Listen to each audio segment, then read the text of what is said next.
Ladies and gentlemen, hey, hi, how you doing? Welcome back to the channel. Thank you so much for stopping by. I'm not gonna lie, this is a video that I've been waiting a long time to make. Today, we are going over the best class setup for the Cx-9 SMG. As we know, earlier on today, completely out of the blue, we got SOAP and we got the Cx-9 via the whole operator bundle. We have the in-game challenge for the Cx-9 as well, which we'll go over in this video too. And thus, the Cx-9 is officially, finally available in Warzone and Modern Warfare multiplayer. Of course, we still have the RAW left in terms of the actual Modern Warfare content that we know of that's still missing, but it's been a long time coming for the Cx-9. It is finally here, and today we're going over just how good it is in Warzone, honestly, and what you should be using on it as well. So if you enjoy the video at any point, or if you find it helpful, let me know by dropping a like on it. Would be seriously appreciated. And of course, if you're new to the channel, or if you haven't already subscribed, I am always covering everything going on in Call of Duty, news, updates, loadouts, tips. It is all right here. So feel free to subscribe. That way you can always stay up to date. So as I'm recording this right now, there is unfortunately an issue where you can't actually level up the Cx-9 in game yet, and the unlock challenge won't track for it. Raven has tweeted that they are working on that, so there's a good chance that by the time this video gets posted, it is all working correctly and you can unlock it in game for free and you can actually level it up. Now, first up, when it comes to actually unlocking the Cx-9, it's actually a super easy challenge, and because it's Modern Warfare multiplayer, you can go in, complete the challenge, and back out of the game and then get into it again. So in order to actually unlock the Cx-9, you have to get 2 long shots using an SMG in 5 different matches. And honestly, that's super easy. I'd recommend going into like hardcore shoot house, for instance, because it's one of the 24/7 maps.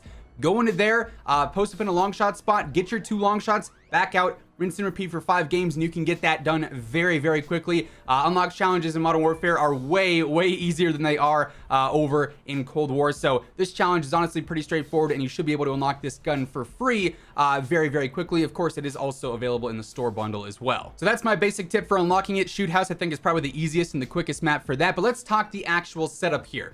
The Cx-9 in Modern Warfare multiplayer, very good. I've been using it here just as like the base weapon, what I have unlocked on it already. It's honestly pretty solid, but obviously we're focused more on Warzone here, and its TTK is actually pretty competitive. I know I've seen JGod and Ace put out some numbers over on Twitter already. It's got like that mid 500 to about mid 700 TTK, depending on where you're landing shots on the body, whether it's the head, the chest, the stomach, or the extremities. It does have a decent damage drop off, and even I can feel that in Modern Warfare multiplayer from my experience with it so far. So its range is definitely not the best in the world, but its TTK is certainly competitive. And as far as the setup goes here, obviously initially you'd probably looking towards the monolithic suppressor because we use that on pretty much every weapon, but we actually have a really good barrel to start things off on the Cx-9, and that is the Cx-38S barrel. As you can see, it comes with that integral suppressor, which is sort of like what we got over on the Modern Warfare MP5, which has the integrated monolithic. This gives you better range, better velocity, better control, which are the basic bonuses that you want out of any barrel, but it also actually suppresses you as well, so you're staying off the radar and you don't have to worry about that, which is definitely a very big bonus. This is like the Nightshade barrel, or like I said, the monolithic integral suppressor, so it's super beneficial there, and you don't actually have to waste an attachment using a muzzle and a barrel at the same time, so that's definitely a big pro for me. Now, the next key attachment that you pretty much got to use is the 50 round drums. This thing has a very high fire rate, and base it only comes with, I think, 20 rounds in a mag, which just does not work, especially in Warzone. That's not honestly even viable in solos for what it's worth. So the 50 round drums, absolutely necessary. You have to have that on if you're playing Warzone. Doesn't matter if you're in solos, trios, duos, quads. It's pretty much a mandatory attachment at this point. Now, honestly, this weapon does not have much recoil. Modern Warfare weapons usually aren't too bad. Colder weapons are, you know, even better when it comes to having no recoil, but this one in specific is very basic. I honestly don't think you need to use an underbarrel. If you were going to, I'd recommend Merc, because that's usually the best for, you know, SMGs. You get the hip fire accuracy. It's better in that regard, and it also helps out with the control. But personally, I don't think you need a grip on this one, especially because you're only using it in, you know, those 15 to 20 meter fights, or mainly around that area. Recoil really is not too bad. Instead, I'm gonna go for something like the tac laser. I use this on a lot of my closer range SMGs if I want a bit more precision. It helps out with the ADS speed, which we do actually lose with the barrel here a bit, so we're gaining back some mobility there. I would also probably go for a stock as well. The CX FR stock gives it better movement speed and better ADS. So once again, you're gaining back some mobility there. So it's going to be more like a Cold War SMG, which obviously, as we know, are much faster than Modern Warfare subs. Unfortunately, that is one major drawback of the Cx-9, especially compared to the meta SMGs right now. We have things like the MAC-10 and the Milano, which are incredibly fast. The AK-74U, the MP5 from Cold War, all have great mobility stats. So does like the OTS-9. The Modern Warfare MP5 is relatively fast, but it's not as close to being, the fastest in the game as some of those other Cold War subs are. So Modern Warfare weapons are a bit heavier. They're a bit more bogged down, and you're going to notice that when using the Cx-9, if you are someone who uses like a Tiger Team flashlight MAC-10 or a Milano or one of those faster Cold War subs. So we definitely want to try and get some mobility back here and there. And then when it comes to the final attachment, you definitely have some options. We don't need an optic. Optics on SMGs are pretty much useless. And honestly, the iron sights are really good.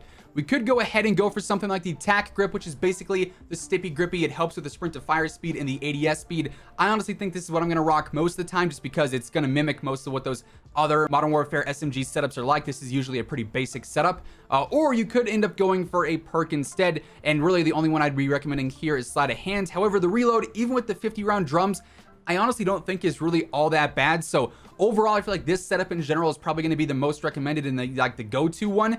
You could instead, or the tack laser, go for the 5 milliwatt laser and have it be a bit more accurate from the hip.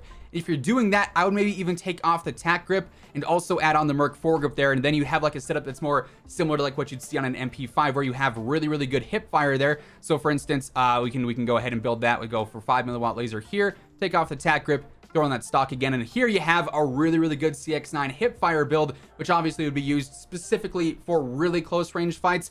This one I feel like is the bit less versatile of the two. So like I said, I do want to go for the stippy grippy route or the tack grip route.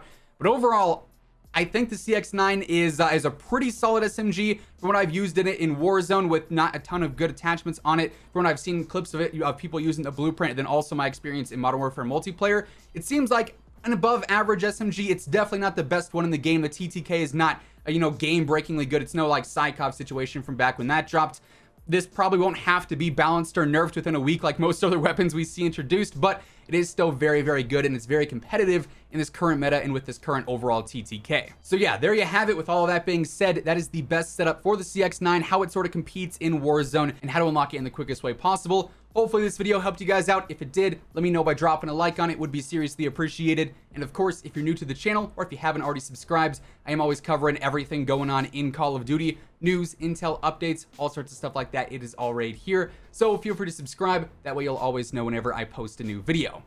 As always, if you want to check out any of my partners, be sure to use code IMMORTAL for a discount on all Scuff, G Fuel, Gamer Advantage, and Control Freak products. And the links for all those can be found down in the description below. But once again, thank you so much for tuning in. And until next time, take it easy, have an awesome rest of your day, and I'll catch you guys later. Peace out.